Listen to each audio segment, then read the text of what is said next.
Hello and welcome to our next workout of the week for snatch progressions.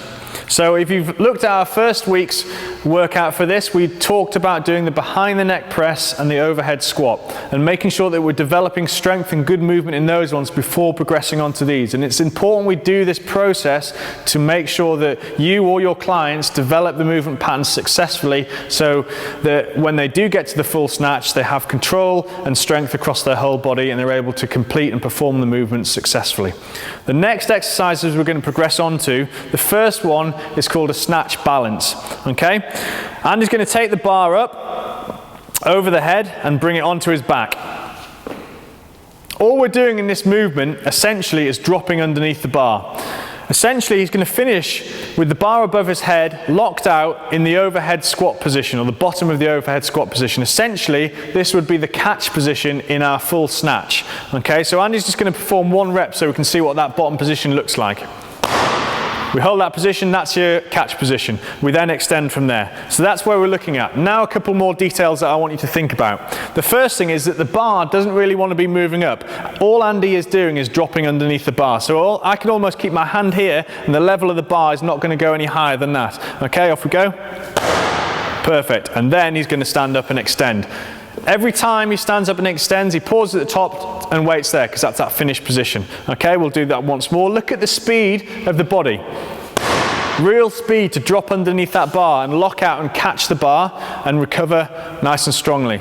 Okay, you'll notice that as he's catching the bar, he's almost stamping his feet into the floor. He's just opening his stance up slightly to get into a squat position. Okay, and as he opens his stance up, your stance may vary. It may be wider, it may be slightly narrower, whatever works for you really, but as long as you're strong in your overhead squat position or your catch position. Off we go again. Just watch those feet for us. There we go. So he's nice and strong. He's got that really strong, stable position when he's catching the bar. He's also making sure that he's getting good contact with the floor, hence why some lifting shoes are really important for this movement. Let's do one more. Set up position again, really strong, a bit like the behind the neck press. Elbows underneath the body, head up, chest up, deep breath in, and then all he's doing is dropping quickly under the bar, recovering, standing back up, and finishing the exercise.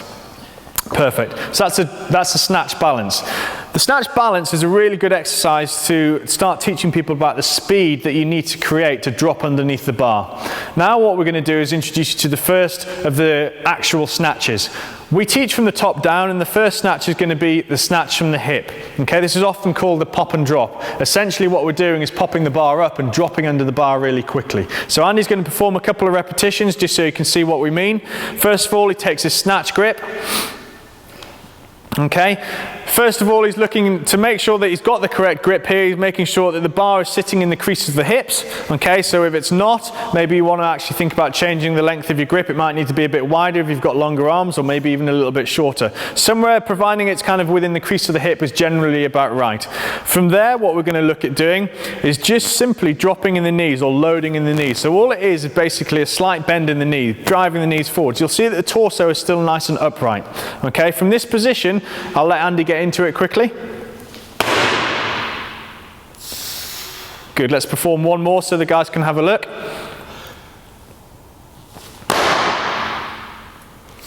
Okay, so some key teaching points that we can look at. First of all, the setup position. We drop down into that first point position, so that's just bending at the knee. We keep ourselves nice and upright. The next thing Andy's going to do is pull up really high, so he's going to extend his hips. He's going to pull really high before he drops underneath the bar. He throws his body underneath the bar. He keeps the bar reasonably close to the body, or as close to the body as possible, not out in front of him like this as he's catching the bar. Then he's going to extend and finish after his recovery. So pull, catch, recover, and finish. Okay? So that is your pop and drop, or your snatch from the hip. We start from the top and we're going to work down. So the next video you're going to see, the next workout of the week for snatch progressions, is going to show you a snatch from the knee and a snatch from the floor. But what we want you to do to start off with is work on that and develop good movement from the hip first. It's important to develop good movement from the hip first, because when we're snatching, we want to make sure that we finish the movement off at the top. If we can't finish the pull off, we will never be able to perform the snatch to our best possible weights, or to achieve the best possible weight that we can. So it's really important important that we learn that first. Okay, so have a go at the snatch balance and the snatch from the hip, and then make sure you join us for the final part of this 3-part series of our snatch progressions.